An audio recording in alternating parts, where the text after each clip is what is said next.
Hello നമസ്കാരം, ഏവർക്കും പുതിയ വീഡിയോയിലേക്ക്. ഇന്ന് ഞാൻ വന്നിരിക്കുന്നത് ബിഗ് ബോസ് മലയാളം സീസൺ 6ൻ്റെ ഇന്നത്തെ ഏറ്റവും പ്രധാനപ്പെട്ട അൺഒഫീഷ്യൽ വോട്ടിംഗ് റിസൾട്ട് അപ്ഡേഷനുമായിട്ടാണ്. വീഡിയോയിലേക്ക് മുൻപ് വീഡിയോ ലൈക്ക് ചെയ്യുക, ചാനൽ സബ്സ്ക്രൈബ് ചെയ്യുക.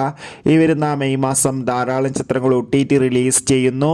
നമ്മുടെ ചാനൽ ഭാഗം പരിശോധിച്ചാൽ നിങ്ങൾക്ക് കാണാം. എല്ലാ ബിഗ് ബോസ് ആരാധകരും ഏറെ ആകാംക്ഷയോടെയാണ് ബിഗ് ബോസ് മലയാളം സീസൺ 6ൻ്റെ ഓരോ ദിവസത്തെ വോട്ടിംഗ് അപ്ഡേഷൻ അറിയാൻ വേണ്ടി കാത്തിരിക്കുന്നത്. ശക്തരായ 8 മത്സരാർത്ഥികളുടെ പോരാട്ടം നടക്കുമ്പോൾ 1-ാം സ്ഥാനം ജിൻഡോ, 2-ാം സ്ഥാനം ജാസ്മിൻ, 3-ാം സ്ഥാനം അഭിഷേക്, 4-ാം സ്ഥാനം അർജുൻ, 5-ാം സ്ഥാനം ശ്രീതു, 6-ാം സ്ഥാനം അൻസിബ, 7-ാം സ്ഥാനം ഋഷി, 8-ാം സ്ഥാനം അപ്സര എന്നിങ്ങനെ. എന്തായാലും കാത്തിരിക്കാം വരും ദിവസങ്ങളിലെ കൂടുതൽ വോട്ടിംഗ് അപ്ഡേറ്റിനായി. നിങ്ങളുടെ ഇഷ്ട ബിഗ് ബോസ് മത്സരാർത്ഥി ആരാണ്? തീർച്ചയായും കമൻറ്റ് ബോക്സിൽ രേഖപ്പെടുത്തുക. അപ്പോൾ അടുത്തൊരു വീഡിയോയിൽ കാണും വരെ ഏവർക്കും ബൈ ബൈ.